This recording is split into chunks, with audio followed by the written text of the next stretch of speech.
దేవుని నామను వందనాలు. ఈ సమయం ఇచ్చిన ఆత్మీయ తల్లి గారికి, సంఘ సభ్యులకి అందరికీ నా ప్రత్యేక వందనాలు. యోహాను సువార్త 19వ అధ్యాయము 30వ వచనంలో మనం చూసుకున్నట్లయితే ఇక్కడ సిలువలో పలికిన 6వ మాట సమాప్తమైనది. అప్పటికి సమస్తము నెరవేరిందని ఎరిగి దేవుడు సమాప్తమైనది అని విజయముతో చెప్పిన మాట ఇది. దేనిని బట్టి ఇక్కడ విజయముతో చెప్పారు అంటే సమాప్తమైంది అంటే అర్థం ఏంటంటే ముగిసింది. ఏది ముగిసింది, ఏది నెరవేర్చబడింది, ఏది కంప్లీట్ సంపూర్ణమైంది అనేది మనం తెలుసుకుందాం. ఎందుకంటే 6 రోజులు దేవుడు సృష్టిని చేశాడు. సృష్టి భూమి మీద సమస్తము చేయడానికి 6 రోజులు, 7వ దినాన్న ఆయన విశ్రాంతి తీసుకున్నారు. కాబట్టి 6 దినాలు ప్రయాస అంటే దేవుని ప్రయాస అంతా 6 రోజుల్లో కంప్లీట్ చేశారు. ఈ 6వ మాటలో కూడా సమస్తమును సమాప్తమైంది అని చెప్తున్నారు. ఆయన ఏమి సమాప్తమైందంటే భూమి మీదకి ఆయన ఏ ఉద్దేశంతో అయితే వచ్చారో, ఏ ప్రణాళికతో వచ్చారో, ఎందు నిమిత్తం ఆయన మానవ రూపంలోనికి తనను తాను తగ్గించుకుని వచ్చారో అది సమాప్తమైనట్లుగా మనం చూస్తున్నాము. ఏందు నిమిత్తం వచ్చారు అంటే యోహాను సువార్త 17వ అధ్యాయము 4వ వచనం చూసినట్లయితే నీవు నాకు చేయుటకు ఇచ్చిన పని సంపూర్ణంగా నెరవేర్చితిని అని ఉంది.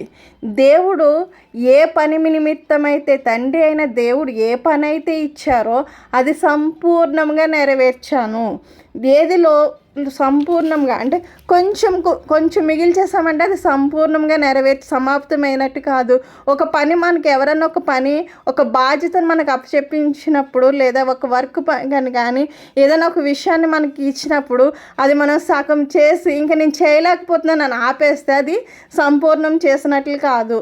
లేదా ఏదన్నా ఉద్యోగం చేసినప్పుడు వారి పని కంప్లీట్ చేయకుండా వెనక్కి వచ్చేసినప్పుడు ఈరోజు నేను నా పనిని పూర్తి చేయలేకపోయాను, నా పనిని సగంలోనే విడిచిపెట్టి వచ్చేసామని చెప్తూ ఉంటాం. అది సంపూర్ణంగా సమాప్తమైనట్టు కాదు, సమాప్తమైంది. ఇక్కడ యేసుక్రీస్తు వారు విజయంతో ఎందుకు విజయము, దేనిని బట్టి ఆయన విజయ గర్వంతో ఈ మాట చెప్తున్నారు అంటే దేవుడు ఏ ఉద్దేశం అయితేతో ఆయన ఈ లోకానికి పంపించారో ఆ ఉద్దేశం కంప్లీట్గా నెరవేర్చారు. ఏ ఉద్దేశంతో అంటే మానవుల యొక్క సమస్త దుర్నీతి నుంచి ఆయన మనల్ని విడిపించడానికి పంపించారంట. తీతుకు రాసిన పత్రిక 2:14 చూస్తాము. ఆయన మన సమస్త దుర్నీతుల నుంచి విడిపించడానికి, దేవుడు మన దుర్నీతి నుంచి మన పాపాల నుంచి విడిపించడానికి ఈ లోకానికి వచ్చారు కనుక అది కంప్లీట్గా ఈ సిలువలో నెరవేర్చబడినట్లుగా చూస్తున్నాము. ఇంకా చూసినట్లయితే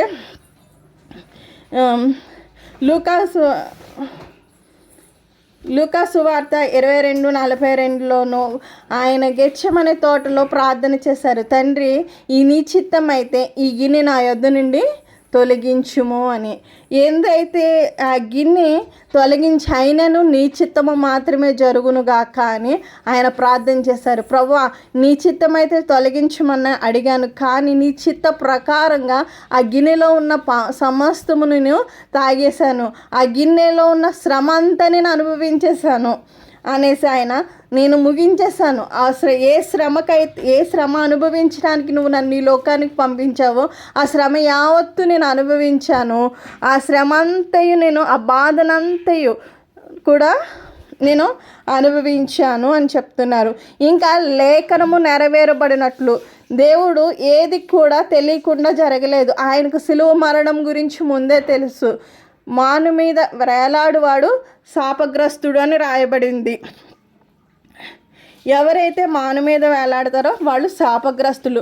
మన అతిక్రమాల నిమిత్తము, మన పాపము నిమిత్తము, మన అపరాధం నిమిత్తము ఆయన శాపగ్రస్తుడుగా ఆయన సిలువ మీద వేలాడుతున్నాడు. మనల్ని దత్తపుత్రులు కావాలనను ఆయన దత్తపుత్రుడు ఆయన అని ఉంటుంది. మనల్ని పరలోక రాజ వారసులుగా చేయడానికి ఆయన ఏం చేశాడంటే మన పాపాల నిమిత్తం ఆయన సిలువ మీద భరించాడు. ఇంకా చూసినట్లయితే రోమిల్ రాసిన పత్రిక 16:20 చూస్తే సమాధానకర్త అయిన దేవుడు సాతాను మీ కాళ్ళ క్రింద శీఘ్రముగా చితకద్రొక్కెను. సిలువులో ఏం జరిగిందంటే సాతాను యొక్క శిరస్సు చితకద్రొక్కబడింది. ఆదికాండము 3వ అధ్యాయంలో దేవుడు చెప్పిన మాట, అది నిన్ను తల మీద కొట్టెను అని. అది అంటే ఆయన నిన్ను తల మీద కొట్టెను. సాతాను ఆదాము మొదలుకుని యేసుక్రీస్తు వరకు ప్రతి ఒక్కరిని కూడా ఎంతగానో బాధిస్తూనే వచ్చింది. సాతాను ఇప్పుడు తోక మాత్రమే ఉంది, దాని తల ఎప్పుడో చిదిగిపోయింది. దేవుడు ఎప్పుడో సిలువలో దాని తలను చితక్కొట్టిన ఆ తోక యొక్క ప్రభావమే ఇంత ప్రపంచాన్ని అల్లాడిస్తూ ఉంటే, తలతో ఉన్నప్పుడు అది ఇంకెన్ని భయంకరమైన క్రియలు చేస్తుంటుందో. లోక ఆధిపత్యం అంతా కూడా దాని స్వాధీనంలో ఉంది. తన స్వాధీనంలో ఉన్న లోక ఆధిపత్యమునంతా కూడా ఏం చేస్తున్నాడంటే దాని తల చితక్కొట్టి విడిపిస్తున్నాడు. విడుదల వచ్చింది. ఇక్కడ 6వ మాటలు ఏమొచ్చిందంటే గొప్ప విడుదల అనేది మనం చూస్తున్నాము. పాపం నుంచి విడుదల, శాపం నుంచి విడుదల, ఇంకా ధర్మశాస్త్రం నుంచి విడుదల.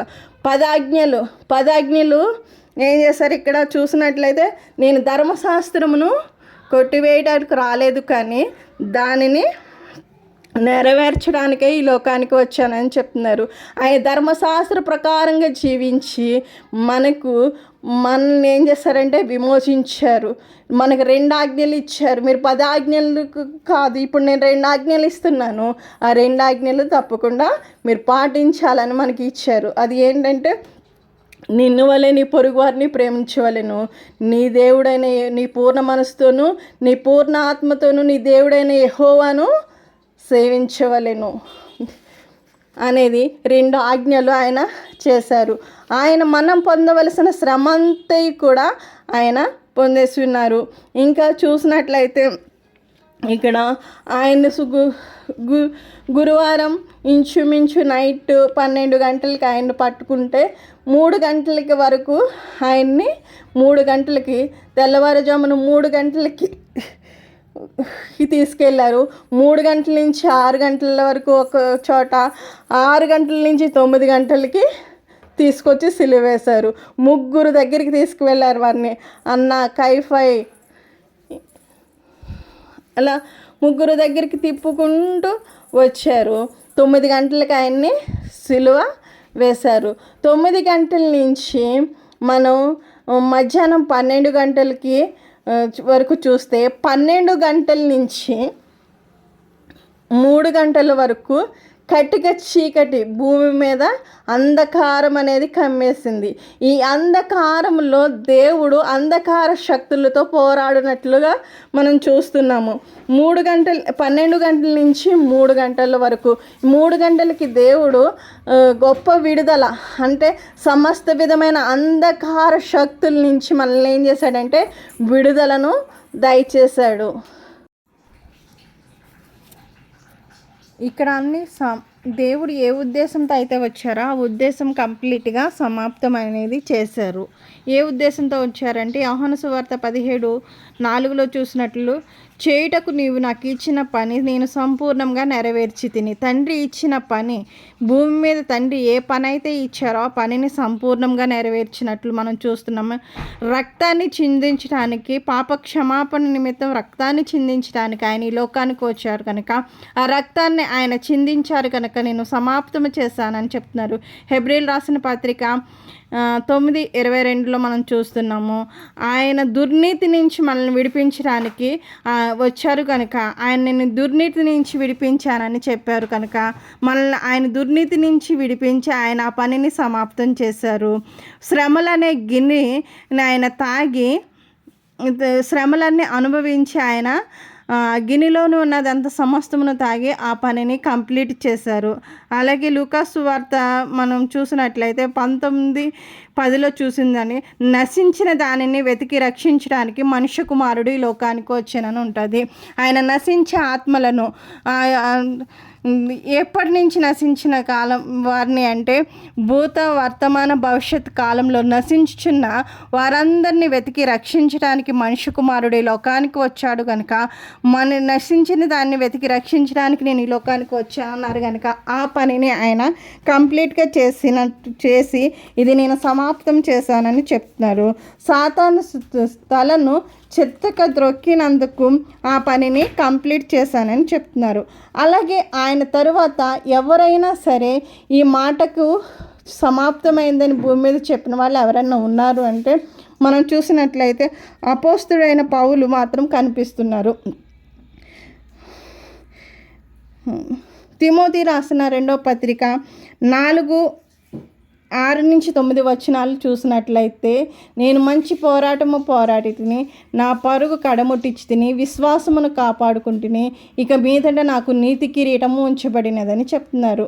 ఆయన సౌలుగా ఉన్నప్పుడు ఆయన ఎంతగా అనేకులను దేవుని పిల్లలను హింసించారో ఆయన పౌలుగా మారిన తర్వాత అంతకు పదంతలు ఆయన శ్రమలు అనుభవించారు. ఆయన ముమ్మారు కొరడాలతో కొట్టబడ్డారు, దెబ్బలు తిన్నారు, వీడ్చబడ్డారు, శరీరం అంతా నలగొట్టబడింది. నేను క్రీస్తుని కాదు, నేను శ్రమలు అనుభవించడానికే నేను క్రీస్తుని కాదు, క్రీస్తుకు నేను సాక్షిగా జీవిస్తానని, నేను క్రీస్తుని పోలి నడుచుచున్నాను, నన్ను పోలి మీరు నడవండి అని సాక్ష్యము చెప్పుకున్నాడు. అటువంటి స్థితి పౌలు జీవితంలో మనం చూస్తున్నాము. అదే ప్రశ్న మనల్ని మనం వేసుకున్నట్లయితే మనలో దేవుడు ఉద్దేశం ఏమిటో మనం తెలుసుకోగలుగుతున్నామా? దేవుని ఉద్దేశమును మనం గ్రహించగలుగుతున్నామా? పౌలు వలె నేను నా కొరకు నీతి కిరీటము ఉంచబడిందని చెప్తున్నాడు. మన కొరకు దేవుడు ప్రతి ఒక్కరికి పట్ల దేవుడు ఒక ఉద్దేశమును కలిగి ఉన్నాడు.